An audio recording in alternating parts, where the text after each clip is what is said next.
A warm welcome to the students of BA, BSc, BCom second year. I'm R. Sucharita, Government Degree College, Khairatabad, Hyderabad, Department of English. So today we are going to learn that is poem, the first poem, that is The Flower, which is written by Alfred Tennyson. Alfred Tennyson is also called as Alfred Lord Tennyson. I hope you are familiar with Alfred Tennyson's poems. So, this is the fourth semester of your English subject, and then on page number 105 you can see this, that is unit 6 poem The Flower, which is written by Alfred Tennyson. So Alfred Tennyson's full name is Alfred Lord Tennyson. His best works are In Memoriam, especially to the London Queen. After Bible, In Memoriam is her favorite edition, which was done by Alfred Tennyson. So we are going to do the pre-reading activities. So we'll see the slides of Alfred Tennyson. So he is Alfred Tennyson. I hope you have seen him before. So he's Alfred Tennyson, and this is the slide of the poem The Flower picture, which is written by Alfred Tennyson. So now we are going to see about the pre-reading activity of the poem, that is The Flower. How do we usually respond to a new idea? Do we welcome change or do we prefer the status quo? We welcome change. Yeah, that's right. So, how do we usually respond to a new idea? Do you all like new ideas? Yes. Do you like responding to new ideas? Yes. As for me, I like change and newness. Every second, every minute in my life, I want newness. Everything should be new. So, always we welcome change. Or do we prefer the status quo? So, what is status quo? Status quo is nothing but it is the state of things. Or to understand in a better way, we can say the way things are is called as status quo. So, or do we prefer the status quo? Do you prefer the status quo? No. No, you like a newness in your life. That is, you welcome New. change and new things in your life. And then the second question, in general, are we more comfortable with the familiar or the unfamiliar? Familiar. Yeah, we are more comfortable with the things which are familiar. The unfamiliar, I feel a little scared regarding unfamiliar. And what about you all? How do you feel? I feel comfortable with familiar. Familiar. And what about unfamiliar? How do you feel? No, I don't feel comfortable. You don't feel comfortable. Yes. Okay.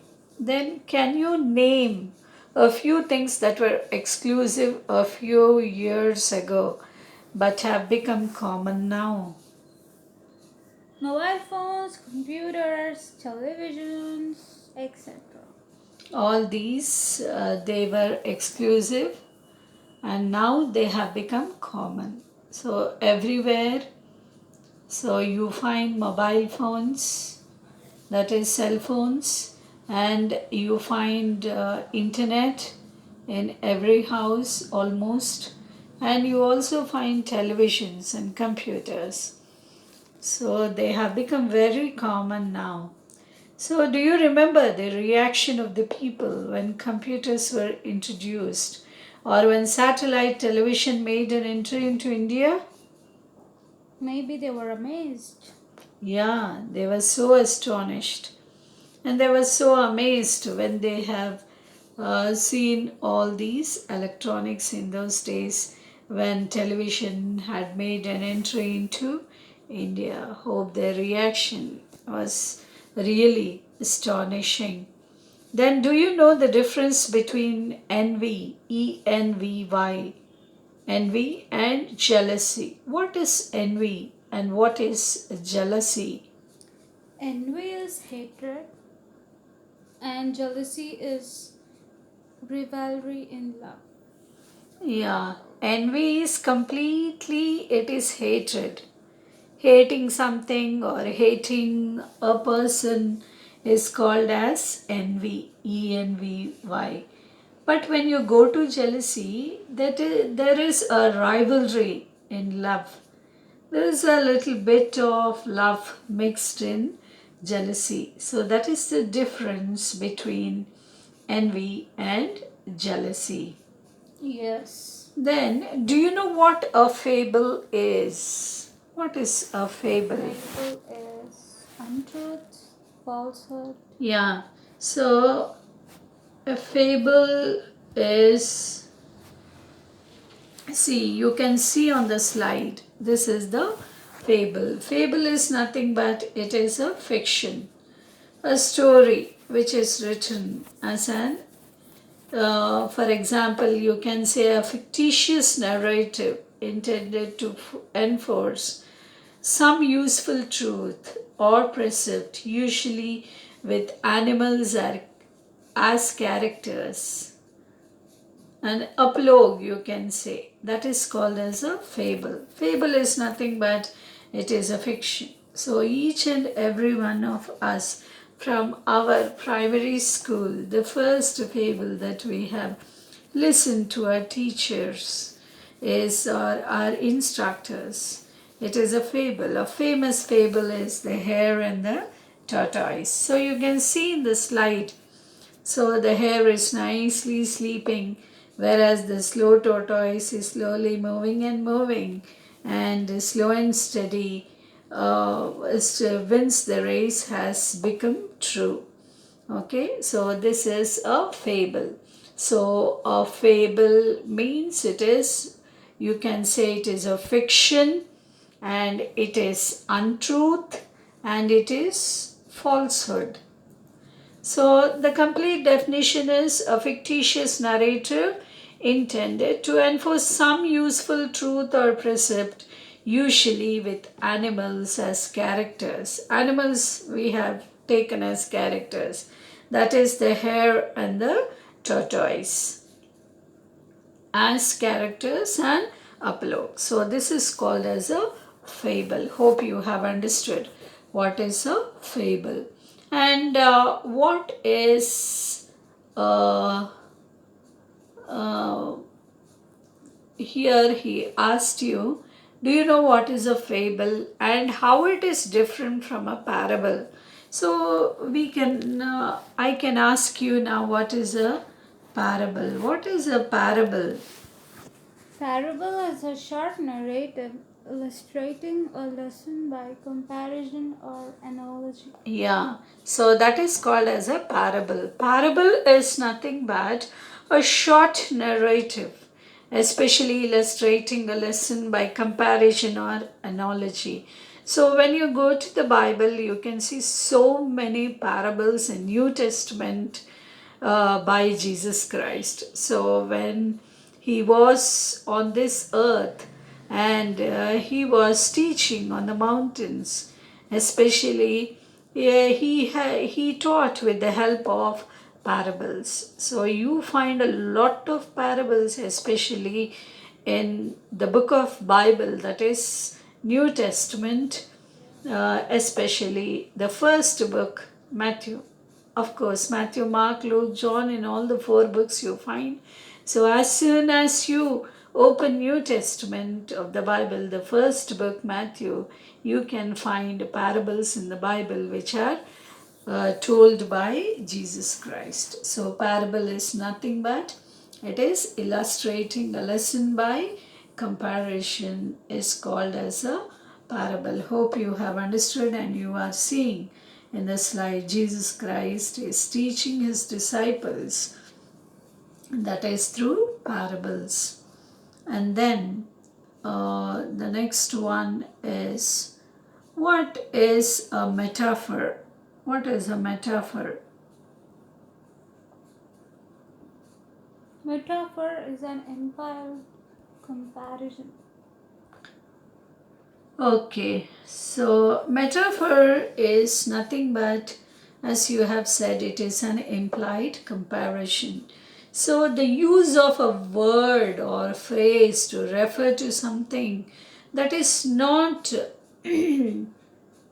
okay, so a comparison in which one thing is said to another, so that is called as a metaphor. The use of word or phrase to refer to something that is not is called as a metaphor. So here an example is given. She is a walking dictionary. It is a perfect example of a metaphor. Now see, arts, religions and sciences are branches of the same tree, which was told by Einstein, Albert Einstein. So this is also a perfect example of a metaphor. You can see on the slide. So this is called as a metaphor. And what is an allegory? What is an allegory? Can you tell me what is an allegory? A picture book. Yeah, an allegory is called as a picture book, and it is a symbolic representation which can be interpreted to reveal a hidden meaning, usually a moral or political one. That is called as an allegory. So it may be a story, a poem, or picture that can be interpreted to reveal a hidden meaning, typically a moral or a political one. So that is called as an allegory. Now you can see here on the slide, this is instructive allegory, then fable, you can say, so this is the example of allegory. And so this is called as an allegory. So what is the common factor between fable, parable, allegory and metaphor? So we have learnt what is a fable, what is a parable, what is an allegory and metaphor. So what is the common factor that you have found in all these four? Story. Okay, so it is a story, you can say, and then we can say that it is a narrative. The narrative is the common factor between fable, parable, allegory and metaphor. So with this we have completed the pre-reading activity. Now we are going to see about the author. Okay, so as I have shown you the picture of the author Alfred Tennyson. So he is Alfred Tennyson.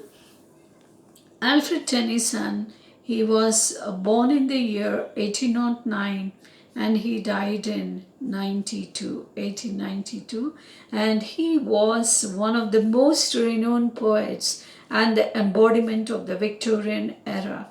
He succeeded William Wordsworth as the Poet Laureate of England and held that position from 1850 until his death in 1892. Although as the official poetic spokesperson, he often felt obliged to celebrate the rise of an industrial and mercantile England during the 19th century. He identified himself more with rural England and its natural beauty. His poetry is marked by a rare lyricism and a remarkable sense of sound and rhythm. The Lotus Eaters, Ulysses, and In Memoriam are some of Tennyson's famous poems. So, this is the short introduction about Alfred Tennyson. So, now we are going to see Alfred Tennyson. He was born in the year 1809 and he died in 19 and he died in 92. Okay, he died in 1892 and he was one of the most renowned poets. Renowned poets means they are the famous, okay, scholarly they are. So they are the famous popular poets and the embodiment of the Victorian era. So they were like embracing, you can say, and they are something like incarnation of the Victorian era. So Alfred Tennyson, he belongs to the Victorian era. Then he succeeded William Wordsworth as the poet laureate of England and held that position from 1850 until his death in 1892. So you know who is William Wordsworth. William Wordsworth especially, he was also very closely linked to the nature. And he wrote many poems about nature. So this Alfred Tennyson, he succeeded William Wordsworth as the poet laureate of England, and then he held this poet laureate of England position from 1850 until his death in 1892. So although as the official poetic spokesperson, he often felt obliged. So he was an official poetic spokesperson. So great.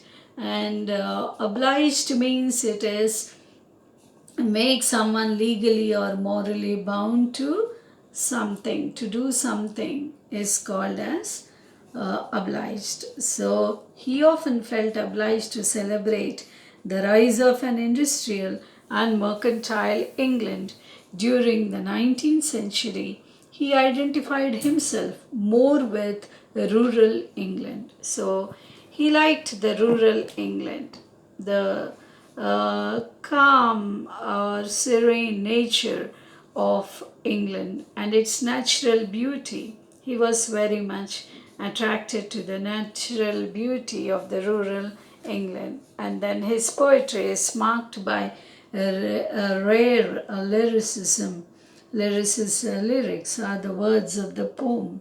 Okay, so you can find those rare lyrics in his poetry, and a remarkable sense of sound and rhythm you can find, especially the Lotus Eaters, Ulysses, and In Memoriam. All these are the best works of Tennyson's famous poems, you can say.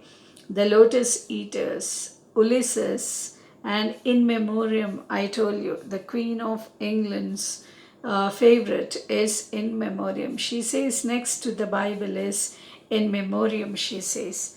So all these you can, if you go to the internet, you can find all these as films. Okay, so you can enjoy them.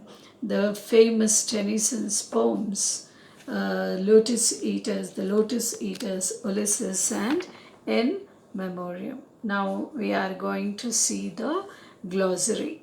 So cast, C-A-S-T, cast. Cast means it is to throw something. To throw something on someone is called as cast. Then W-E-E-D, weed. a weed means it is an undesirable plant that grows and spreads fast among cultivated plants, depriving them of space, food, etc.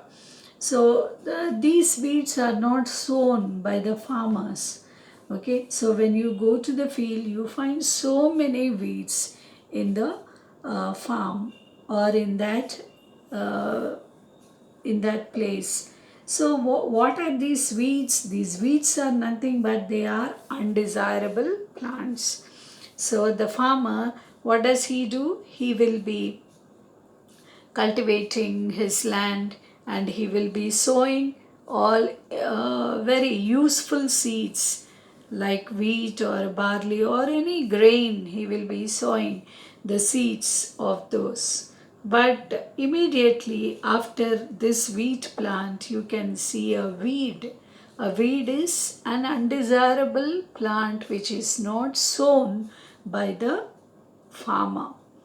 So that is called as an undesirable plant.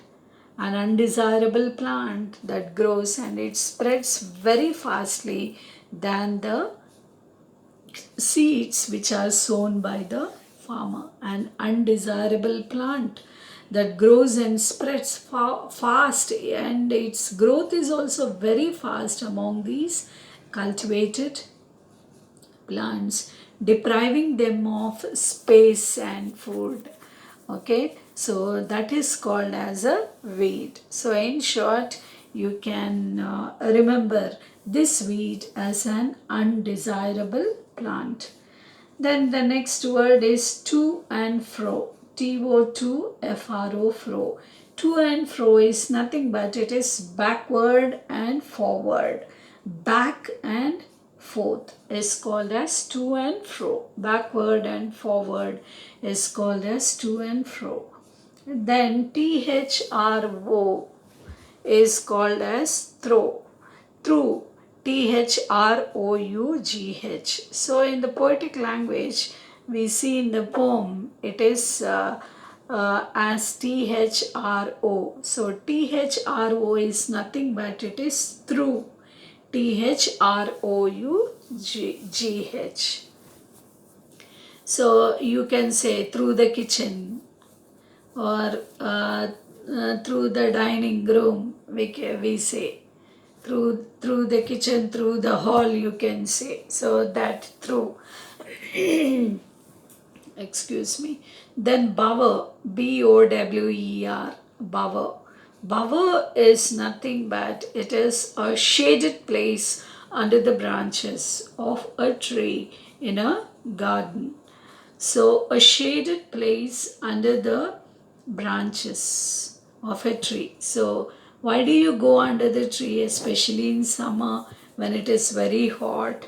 You will be searching for a tree, a very large tree, so that I can go under the tree for what? For the shade.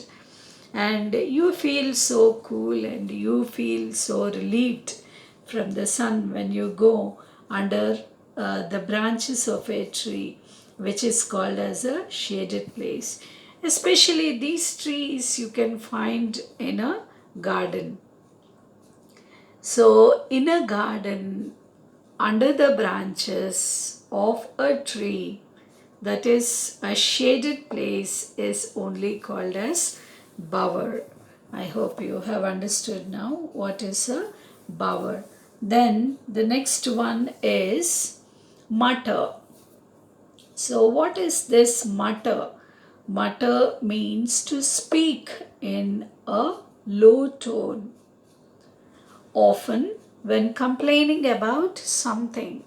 So when you are complaining and when you are speaking that you ought not speak or you should not speak, how do you speak? You will be whispering that something in somebody's ear, or you will be speaking in a very, very low tone when you are complaining about something.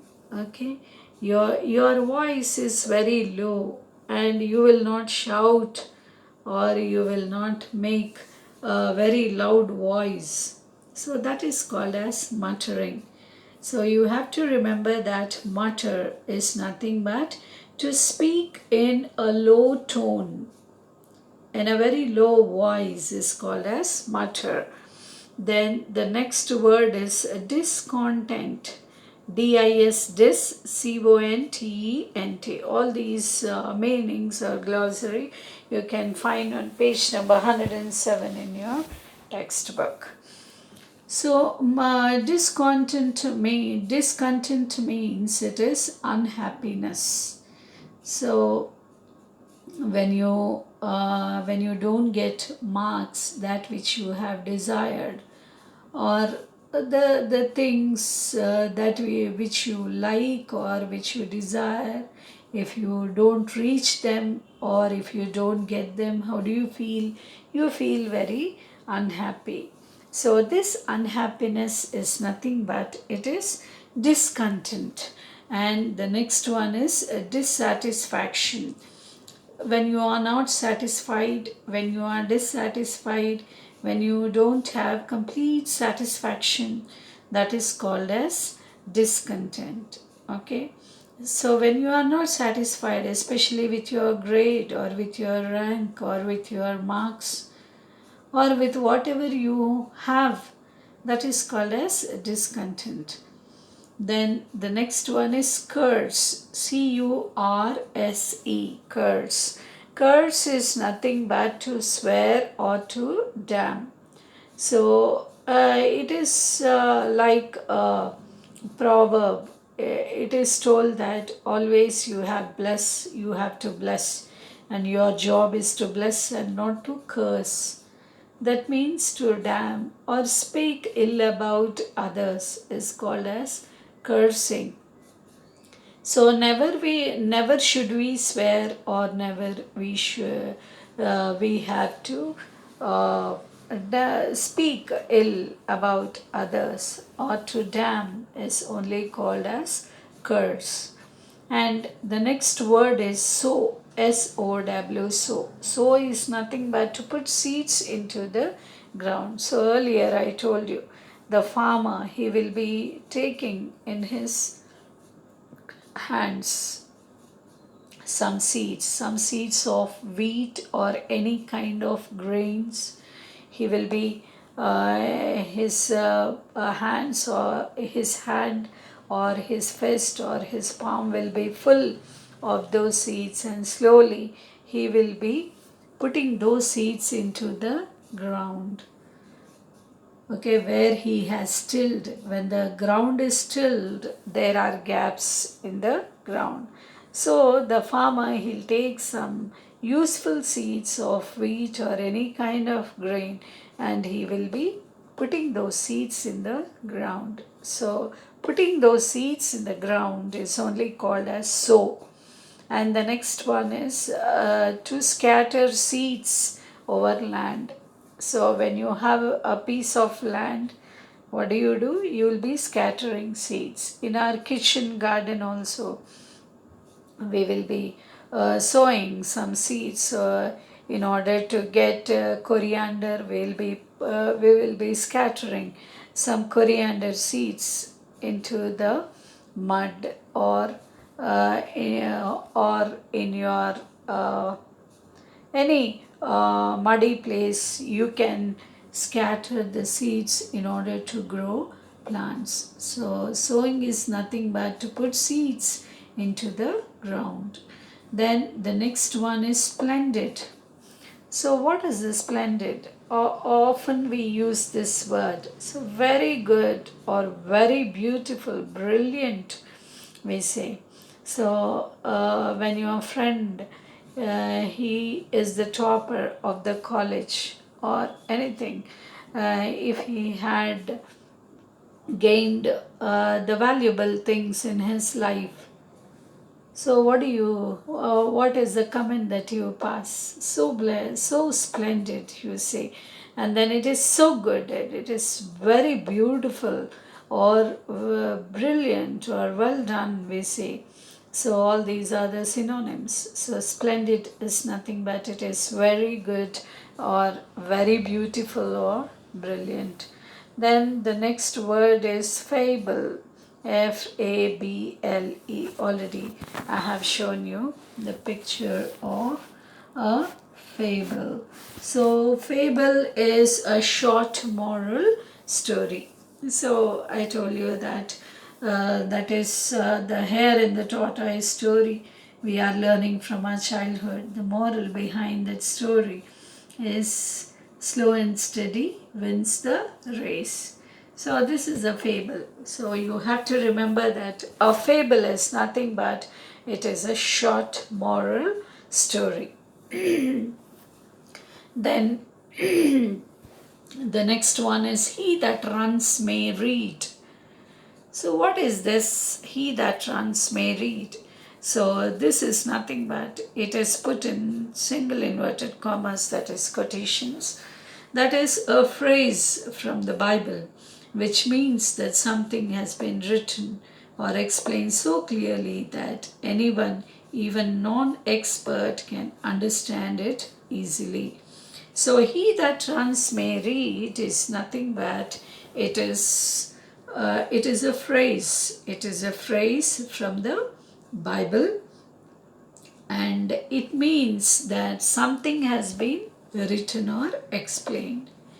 Explain how it is written and explained. It is written and explained very clearly that anyone, especially a non expert, a person who is not expert, can also understand it very easily, or very easy to understand for a non expert, that which is written or explained. And this is a phrase from the Bible: he that runs may read. Okay, now we are going to see about the poem. So, first written in 1864 as part of a volume of poems, The Flower is a delightful short poem which Tennyson called My Little Fable.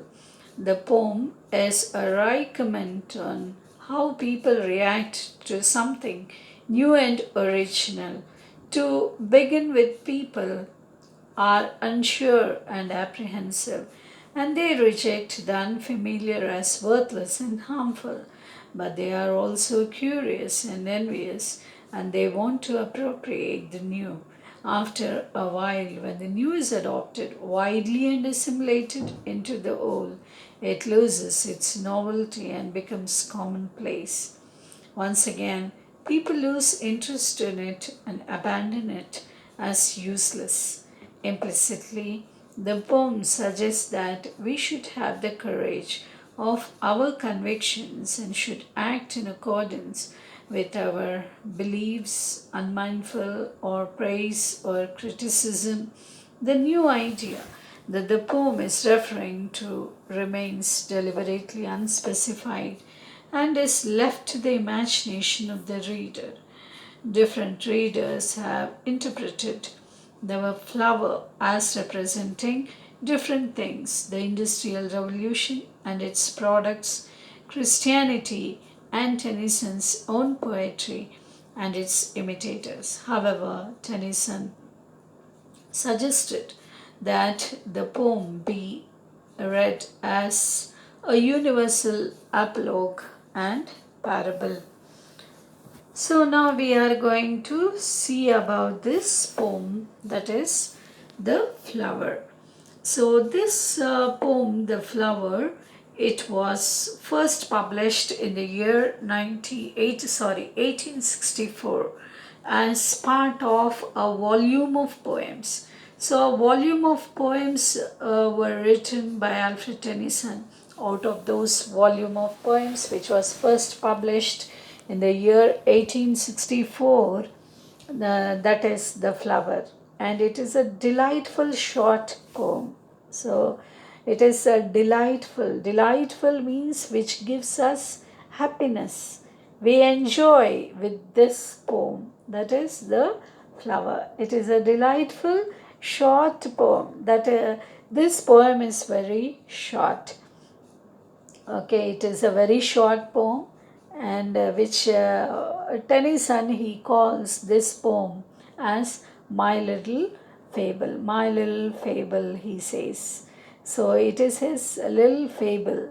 So, fable, I told you, it is the example or the illustration of a short moral story. So the poem, it is a wry comment. Wry is nothing but it is bitterly ironic. So you know what is irony. Okay. So this poem, it is a wry comment, W-R-Y, wry. Wry comment means it is something like dryly humorous, or you can say it is bitterly ironic comment on how people react to something new and original. So, how do the people react when things change or when new things are exhibited, or when the new things or the changed things come into their life?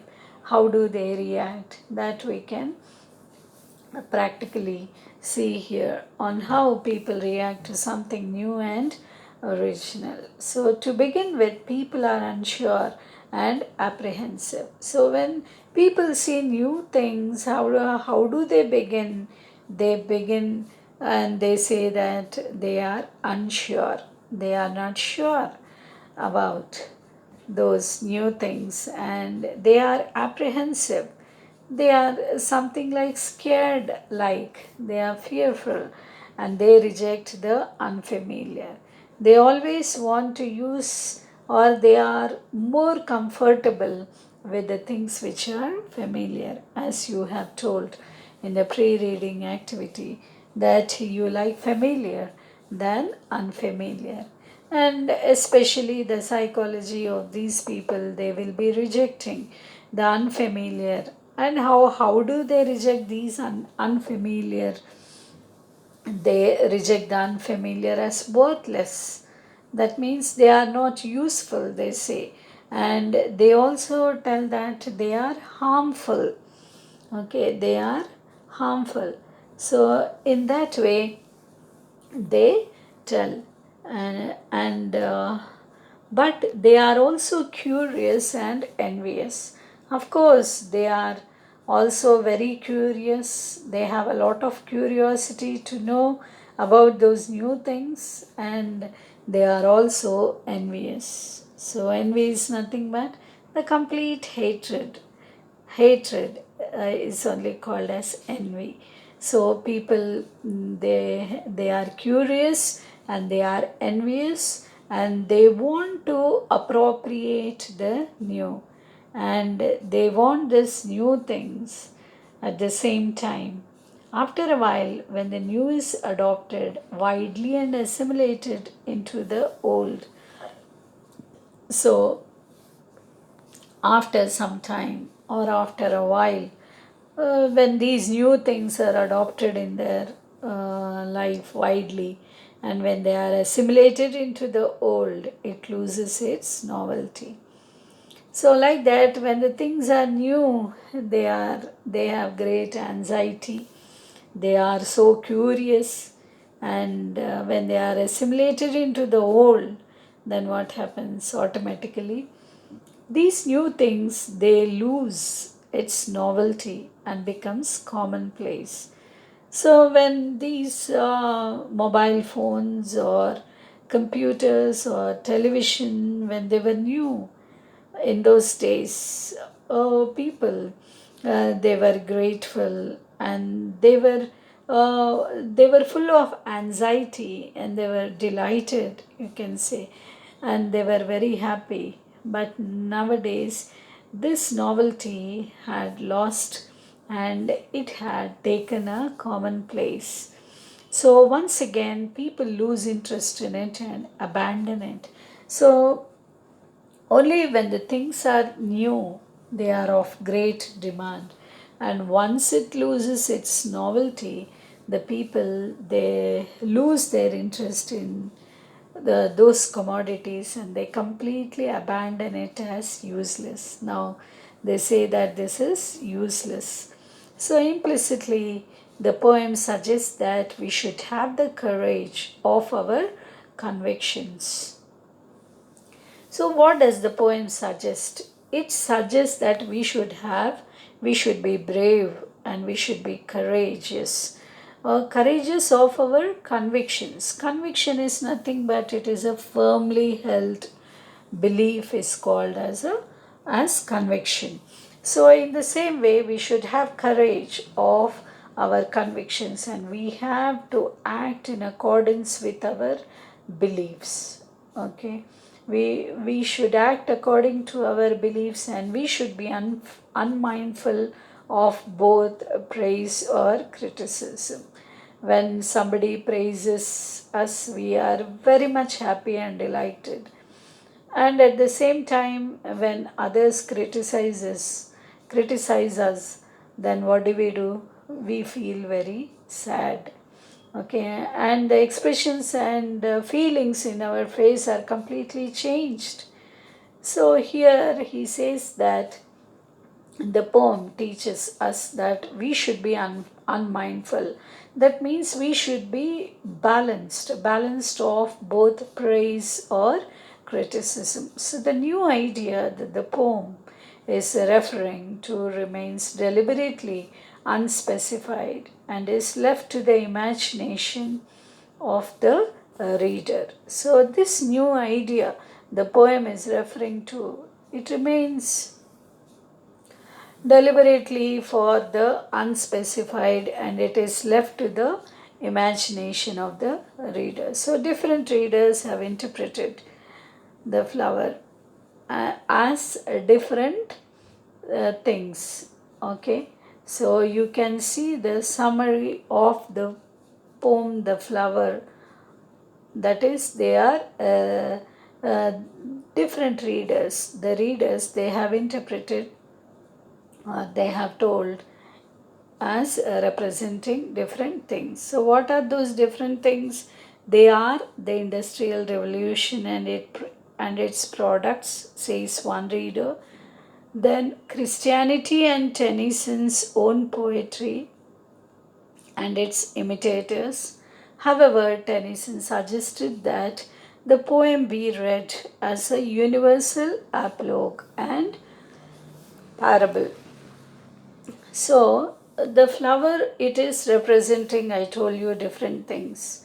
So the different things are some say that the industrial revolution and its products, and some readers they interpret that Christianity and Tennyson's own poetry and its imitators.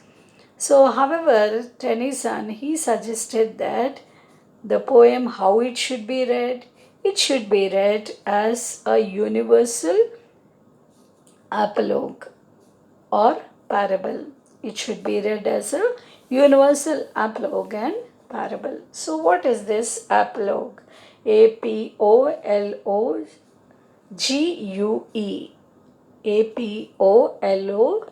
APOLOGUE.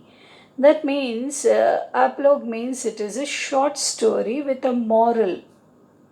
It is a short story with a moral, often involving talking animals and objects. So that is called as apologue. It is a short moral story with a moral often involving talking animals and objects. So with this we have completed about the poem. Now we are going to read the poem, that is The Flower, which is written by Alfred Tennyson. You can see on the slide, and if you can't see on the slide, on page number 106 and 107 you can see.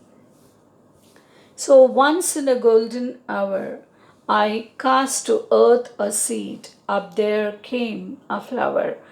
The people said, a weed, to and fro they went through my garden bower, and muttering discontent, cursed me and my flower. Then it grew so tall, it wore a crown of light, but thieves from over the wall stole the seed by night, sowed it far and wide by every town and tower, till all the people cried, splendid is the flower. read my little fable. He that runs may read. Most can raise the flowers now, for all have got the seed. And some are pretty enough, and some are poor indeed. And now again the people call it but a weed. So this is the poem that is The Flower, which is written by Alfred Tennyson. So today we have done the pre-reading activity, and we have done about the author, the glossary, and about the poem. And I have just read the poem that is The Flower. And in the next video, I am going to interpret about the poem that is The Flower. I'm going to teach you the summary of this poem that is Flower. Hope you have understood, and thank you.